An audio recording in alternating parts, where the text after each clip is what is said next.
My name's Aurelio Giordano, and I'm from Brooklyn, New York. So back in 2008, at the time I was working as an executive assistant in the marketing department of a large media company. And we were at a holiday work party. It was around Christmas time. Somebody came up with the idea to play Fuck, Marry, Kill. And the premise being, you name three people, one you're gonna fuck, one you're gonna marry, and one you're gonna kill. Now, mind you, I had already been with the company for about a year and a half. And I had been out. My boss, though, she didn't know directly from me. So then the woman who came before me, she gives her three, choices. And again, everyone reacts and this, that, and the other. And I'm saying to myself, like, oh shit, I'm next. I think I just kind of came out and said, oh, well, I would pick the same three she did. And it was just kind of like, oh, kind of thing. And then I kind of had a moment with my boss, like shortly after the game. And, she had had a couple of cocktails and I had a couple of cocktails. And she was like, oh, I knew, like just the typical cliche thing that a lot of people say. Our relationship was good before, it stayed good after.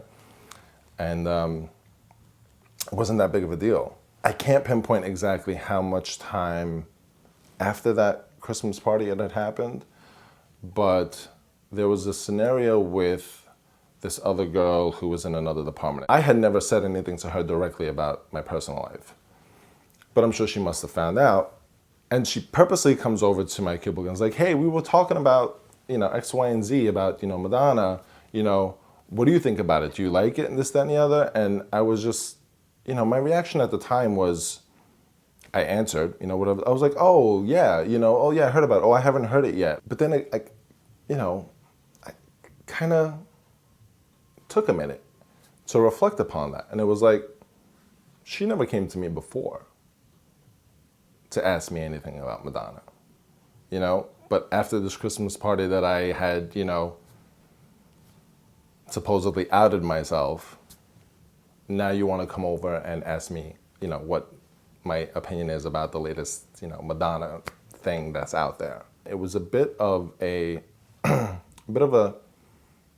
guess I would call it like a turning point, a little bit of a turning point in terms of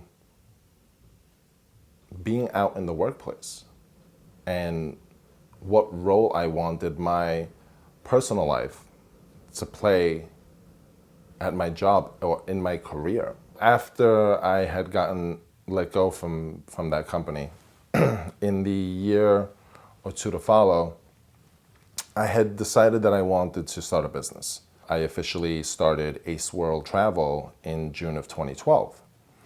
And having come from a family business, I knew how important it was to build your name and build your credibility.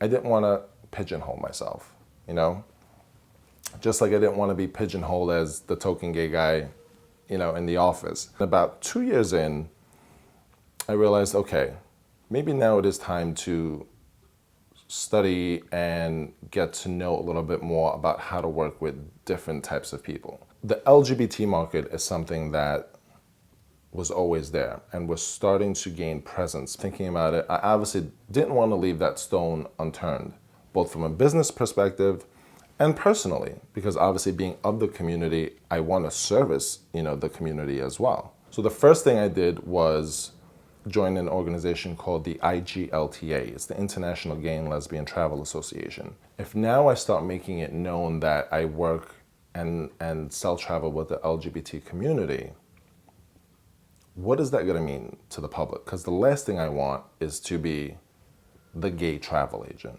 I'm a travel agent who's gay. I'm not the gay travel agent. Both personally and from a business standpoint, it was smart for me to just continue diving into it. I decided that I wanted to make working with the LGBT community a bit more of a focus. Now I'm making a conscious decision to incorporate it in my business, make it known, and be proud of it and say it, intentionally. I've been affiliated with the IGLTA for 3+ years. I've even gone further to join the National Gay and Lesbian Chamber of Commerce, and now Ace World Travel is nationally certified as an LGBT-owned business.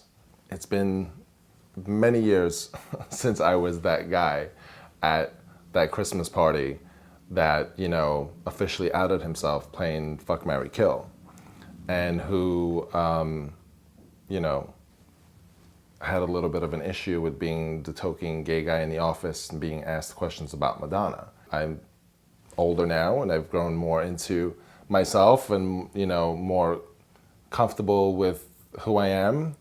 Having it a part of my presence in terms of as a business owner and an entrepreneur has been a pretty tricky situation. But it's something that, you know, now 5 years in, you know, soon to start my 6th year, I've completely embraced.